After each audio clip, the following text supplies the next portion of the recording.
As a Lieberman alum, I'm very excited to be able to introduce our next speaker, Jeff Reynolds, who's the president of LRW. Unfortunately, Jeff and I did not overlap during my time at Lieberman, but I've had a great time getting to know him. And Jeff manages the day-to-day global execution of Lieberman's So What business strategy. They have a really amazing exhibit. If you haven't had a chance to check it out yet, I think if it's the same one that I've done before, it's incredibly terrifying. Do you have any fear of heights? Is it the same one? Yes. Yes, it is. Yeah. So if you haven't had a chance to check out their exhibit, I would recommend doing so at some point during the conference. Under Jeff's guidance, Lieberman continues to be a key leader and innovator in the research industry and is among the 25 largest research firms in the world. He has over 20 years of marketing, consulting, and academic expertise, having advised management teams in the US, Europe, Latin America, and Asia on strategy, branding, product development, and operations. He also has extensive experience in the retail, pharmaceutical, packaged goods, financial services, and technology sectors with former positions in consulting, packaged goods, and politics, so kind of an underachiever. Jeff completed his BA at the University of Kansas and his master's degree in doctoral work at Northwestern University, where he taught and received a university fellowship, and he lives with his wife and 2 kids in Los Angeles. So, welcome, Jeff.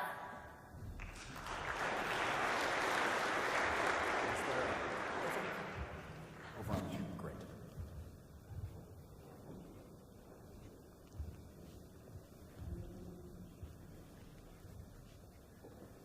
It's good to be here. I asked myself this morning that every time, this is now I think the 3rd year in a row I've been over here, and I am always so darn excited, and it is inexplicable because usually by the time I'm on the stage here, I barely slept in the last 3 days because of jet lag and various things, and I think I've reached a conclusion as to why this conference, why IIeX, and why actually being over here in Europe is so energizing for me, and it really comes down to that I feel like I come to be with my people. And doing innovation, which is what this conference, what all of you are about, is a really hard thing. Innovation, if you think about it, really means change, and change is hard, and for everybody in this room, there's a lot of courage involved, either because you lead a big organization, and change brings out the arrows. Change creates risk and the stability of your lives and your organizations, and people get fired for change that doesn't work.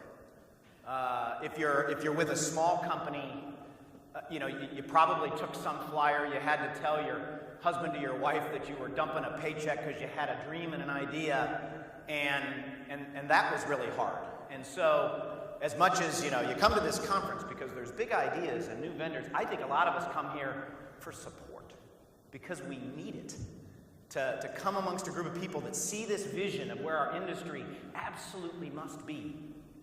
It absolutely must be there because we all believe that data and insight can lead to extraordinarily better decisions in our organizations, helping our companies, helping our clients, ultimately helping the world if we don't waste time and energy on bad ideas. And we think data and people are at the center of that. We have an inspired vision of what we try to do for our organizations, and it is really, really hard to make those change. I came here a year ago and wagged my finger a little bit because I believe something like brand tracking, which I think we already heard about today, doesn't change because of those factors. And so I think we come here for support. So I'm really excited to be up here to really just share some perspectives on innovation. And I'll explain the title in a little bit. So I'm really just going to tell a few stories. It's just some stories of our change journey as a company. And I'm hoping, really, I'm going to tell some stories of success. I'm going to tell some stories of failure. Perhaps in those things you can find connection and support, maybe a little inspiration, maybe a little bit of I haven't botched that up as bad as they did. And maybe you'll find support for this vision, because this vision is so important to our world. A little context to tell a story well. I think you have to get the gist of it, because LRW has been in the United States. We're a 44-year-old company, And I think innovation can easily be seen in the 3 people in a garage, but innovation in a 44-year-old company started by a poor kid from Brooklyn in 1973 with now 400 people and 5 offices, that's a little bit of a different game than the garage startup band. And so some of the context of this story is about how a traditional market research firm can change and change in very meaningful ways. And maybe inside of that, for those of you in big organizations, you'll see some context around that. I also am going to leap to the end of the story because hopefully with some of our success, you can see ideas for yourself that wow, these things really can make a difference. I'm going to talk about, in some ways, a very particular 5-year journey today, but that resulted last June in, we actually went out and raised investment capital for our market research firm. A private equity firm out of New York gave us money to grow our business, and they weren't buying us for 1 ounce of technology. They were bringing in capital because they saw what we could do with people and ideas. And so I think it's a very important thing to realize innovation isn't always about technology. For us, innovation is about how we apply technology, and innovation is about all sorts of things just inside of the organization. Because in the end, we all must change or we die. And I think we've gotten some learnings along the way. So I'm going to share those.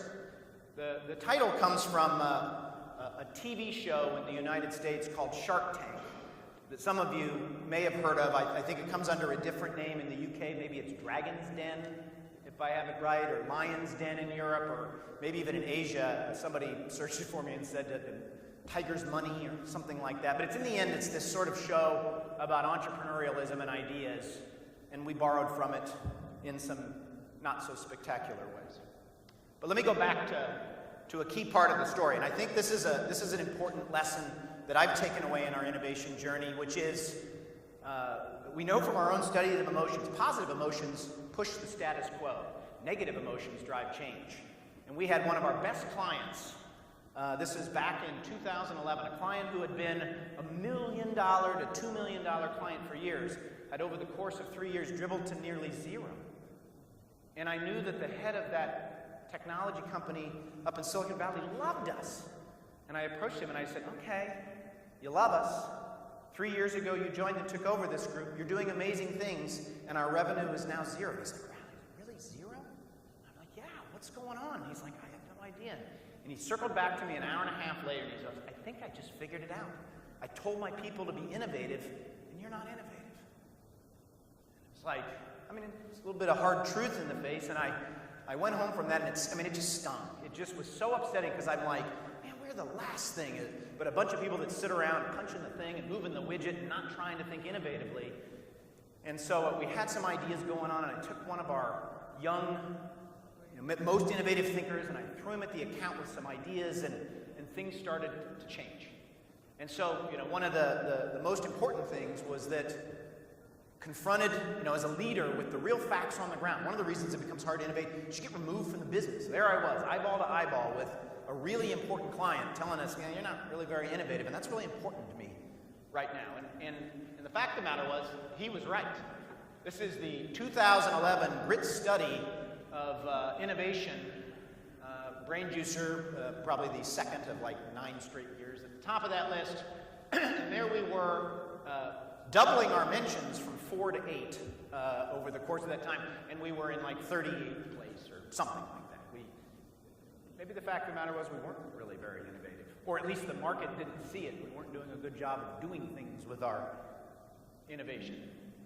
So that just led to these ideas. So this young person that we had in our organization, this is just somebody who literally had been at the company 3 or 4 years, but he was a social scientist from Cal Santa Barbara, and he had begun to apply ideas from social psychology, frankly not new ideas, old ideas about how you could measure non-conscious and implicit understandings using survey research-based methods from the social science. It didn't require an EEG lab, it just required thinking and an approach to design that could get it. We threw that at him, and it turned out they loved the idea, and they did the work, and it worked, and another person liked the work, and it worked, and we really started to get a head of steam on this thing, and knowing we needed to do something at that point, our business was not very healthy in 2011, we made a bold move, and literally from a February meeting in July, we launched our Pragmatic Brain Science Toolkit, which was essentially the application of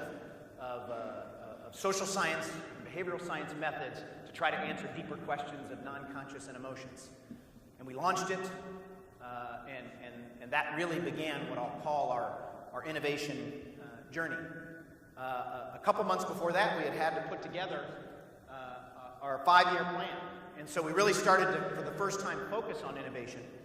And so now as I try to step back and say, what did we learn over this 5-year journey? Maybe 3 key things that really helped us move the needle on this in our world. And the first one was, how did we get innovation? We asked for it. We stood up there as leaders, not necessarily knowing how it was going to happen, and told at the time, 250 people, we need this, and we need you to help us do it.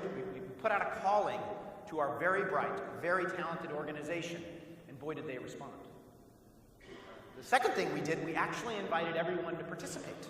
We didn't say, we've noticed you're innovative, and you need to go start an R&D lab, and we'll fund, $400,000 of overhead with 3 people to go figure out what the future is. We actually did it the other way. We just said we need it and started to think about how we could get to it. And then lastly, we took some risks. And of course, if they're real risks, there really are chances for failure, and some fun stories around a few things that worked and a few things that didn't. So we stood up there on a stage, right? It's always a scary moment.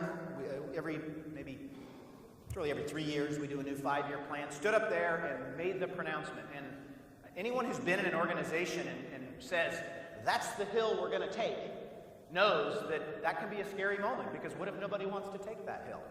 What if that hill is actually the wrong hill? And so I think a lot of times we shrink. There's a courage around it, which again gets back to being here, being with all of you, gives me courage around these things, because I can feel the support of a community saying, we agree with these ideas, we've all got to do things differently. And so we stood up there and we did it. And we weren't so smart as to say, and we want to do this on the grit list, and we want to get better. And we just asked for it. Said, let's go do this. We think it's important.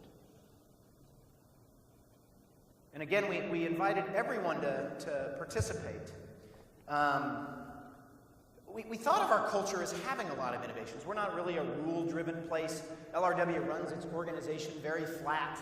We've really decentralized decision-making. So in all of our different business units, people can decide to do things, and they just do them. Sometimes they need a little money, or sometimes they just want support in it, but they can just do them. And so we thought, wow, there's some fundamentals there that our culture can work with this. So we asked everybody. And here's where the Shark Tank thing comes from, which is, as you launch a new 5-year plan, you say you're going to do innovation, you of course say, how are we going to actually get something to happen here? And so the idea came up. I'd seen the show Shark Tank, and I thought, we'll do our own Shark Tank. We'll have everybody, we'll get myself and the CEO and the CFO and the head of talent and the head of research, and we'll set 5 chairs up there, and so we all, very much like these guys, sat there, and we told the organization about the concept, and they could come and they had 5 minutes, whatever their idea was for a product or a way to do our work or whatever it was, they could pitch it. We would be the ask them questions, and they could decide that, or they would look for sponsorship for one of the people on the group. And we made it for good theater. We set it up. The whole conference room was packed, and the ideas were there. We had 5 or 6 people right from the start who lined up to do it. And I think in that first session, we videotaped it, we streamed it out to all our offices in London and New York and Philly, and it really was good fun.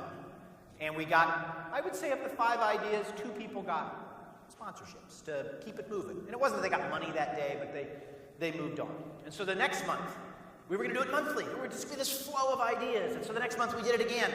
And we had 2 submissions. Okay, and they got 10 minutes or 20, and it was a little longer, and it was still decent theater. And then I started getting the words on the streets that we were a little too Simon Cowell and a little too little Paula Abdul, and that the juniors were pretty sure they weren't going to get up there until they knew their idea was really good because it was really scary. And by the third month, crickets. Nobody wanted to come up there. So we sat around and talked about it. I wasn't going to have a meeting that nobody was there, and it now wasn't working. And so the title of this is all about this failure, because in this failure, I think we had a success. So I sent an email out to the whole organization called "We're Draining the Shark Tank." That was, guys, we had an idea, and it didn't work. Right, we got some ideas, but nobody wants to do it anymore, and so we're just not going to do the Shark Tank. But only months later did somebody give me the feedback that the beauty of that was, here we were, standing up in front of everybody, trying to innovate, and failing publicly ourselves, telling them it was okay if sometimes when you try an idea, it doesn't work. And so, in only the way that actual life can produce an outcome that you wouldn't expect, we got a very, very valuable lesson in failing fast, and telling everybody it was okay. Because if it frankly ain't okay, you're not going to get any. And then the bottom line was that we did get a lot of stuff. The interesting thing out of that Shark